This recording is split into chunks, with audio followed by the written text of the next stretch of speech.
Justru saya ingin menyoroti pidato Bapak beberapa hari lalu, Pak. Waktu ulang tahun Danantara yang pertama. Waktu itu Bapak, ini saya ada kutipannya, memberikan statement, jangan main-main lagi dengan saya. Laporan palsu, laporan menyenang-nyenangkan supaya bisa akal-akalan. Saya kasih peringatan keras ya. Nah, terkait ini, boleh kasih konteksnya Pak. Ini kira-kira laporan palsu ini terkait apa, oleh siapa, seberapa sering, dan kira-kira bagaimana Bapak bisa sadar bahwa selama ini Bapak ada beberapa data yang palsu ya dalam laporan yang Bapak terima. Karena gini Pak, kesalahan data itu dalam laporan akibatnya bisa fatal.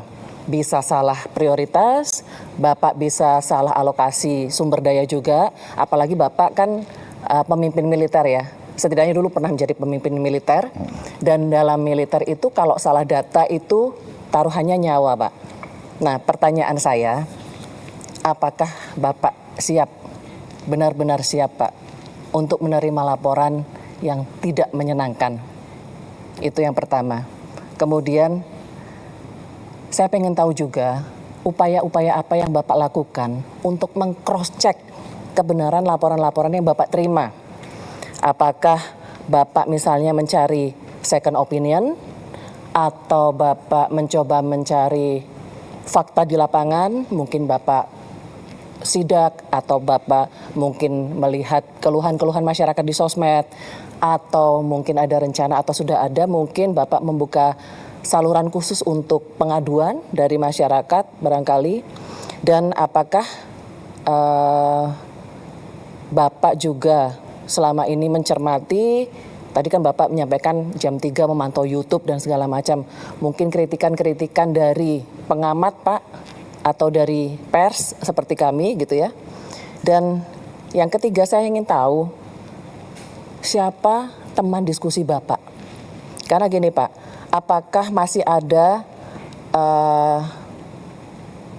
sosok-sosok non-birokrat ya Pak ya, yang selama ini menjadi teman diskusi Bapak, semacam West Wing lah katakan seperti itu.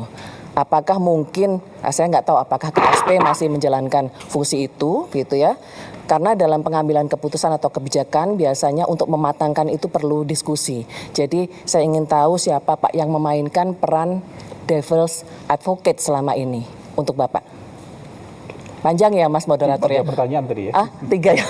Tapi satu topik ya. Baik, jadi kita ini, apalagi saya selalu katakan saya sudah lama jadi orang Indonesia. Jadi budaya ABS ini, asal Bapak senang, asal Ibu senang, laporan palsu ini sudah membudaya. Saya kira di semua institusi.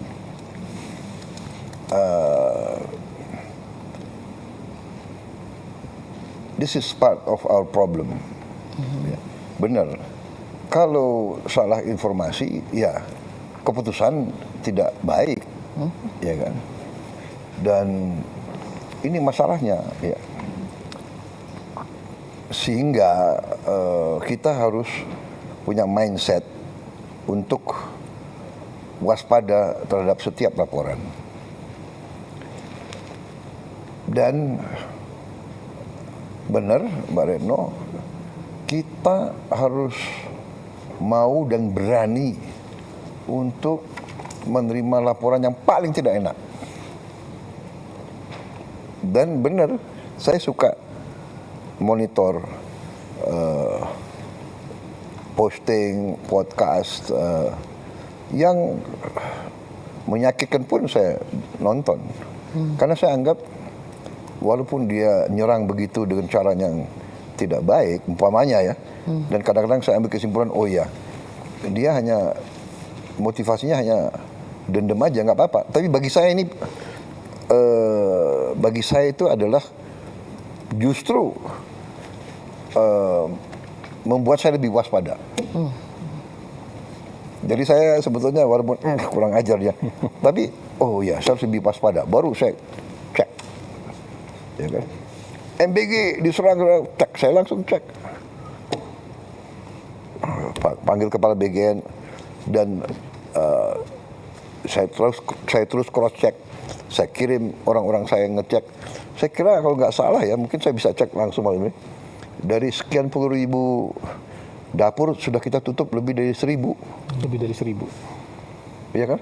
Iya benar, udah datanya ada ya, lebih dari 1.000. Ini saya punya wakil kepala, satu ibu ya, ibu Nani ya. Ini galak sekali dia. Ya, dia sidak terus kerjanya. 1.030 ya. Iya, datanya 1.030 Pak. Ada yang SP1, SP2 juga itu Pak. Total 1.200. Surat peringatan yang sudah disuspend 1.030. Nah, dan yang kita lakukan sekarang adalah sertifikasi. Jadi kalau dapur kamu mau survive lebih dari berapa bulan, kamu harus lulus sertifikasi kebersihan, sertifikasi keamanan makanan, dicek ke airnya gimana, ya airnya aman, airnya dimasak atau di apa tuh, kemudian omprengnya semua itu ada kriterianya. Mulai ada standarisasi. Oh iya, standarisasi. Dan kalau nggak beres ditutup, disuspend aja, sudah terserah kau. Habis itu kita kasih nomor telepon bebas pulsa, siapapun boleh cek dan titik koordinat dari dapur itu diketahui oleh masyarakat sekitarnya. Jadi siapapun, ibu-ibu, orang tua, kepala sekolah, dia boleh masuk dan dia boleh komplain. Jadi memang laporan yang hanya bagus-bagus itu budaya yang tidak baik. Dan itu mungkin budaya Indonesia adalah mungkin niatnya baik, tidak mau menyusahkan pimpinan. Mungkin ya niatnya baik. Tapi jangka panjang. Contoh, saya kasih contoh ya mungkin contoh zaman saya di tentara. Saya waktu itu komandan Kopassus. Saya sudah jenderal kalau nggak salah ya. Saya inspeksi ke Batu Jajar, pusat pendidikan, yang saya dulu pernah jadi komandan. Saya lihat keliling-keliling, tahu-tahu di satu titik saya lihat di situ ada helikopter dari jauh. Helikopternya latihan fast roping, turun dengan tali. Naik turun. Suatu saat helikopternya berhenti. Berhentinya agak lama gitu. Saya tanya komandan yang di situ, itu kenapa helikopter berhenti? Oh, break Pak untuk makan. Udah kan, break untuk makan kan. Jadi saya nggak tanya lagi. Besoknya saya di Cijantung, saya terima di situ kan selalu di tentara itu ada laporan harian. Jadi kalau hari Selasa hari ini atau laporan hari Senin dikasih laporan di batalion ini terjadi ini di saya dapat laporan di pusat pendidikan pasukan khusus Batu Jajar pada jam 13.08 telah terjadi kecelakaan. Dari helikopter gini-gini. Oh ini yang saya di sini waktu itu. Tapi nggak dikasih tahu. Oh. Anda ngerti? Ya, paham. Ya.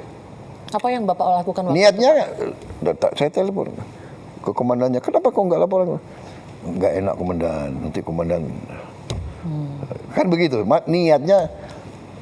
Tapi menurut saya, kamu lain kali jangan ya. Kasih tahu apa adanya. Mungkin saya bisa bantu, saya bisa apa. So, ini masalah. Jadi saya karena itu kemarin tuh di Nantara, laporan pertama, Pak, 1 tahun hasilnya bagus, begini. Saya kejar dia, yuk ini laporan benar nggak? Yuk jangan, ngerti nggak? Jangan nyenengin saya. Ini saya pegang loh. Saya ini sekarang bertanggung jawab atas Danantara.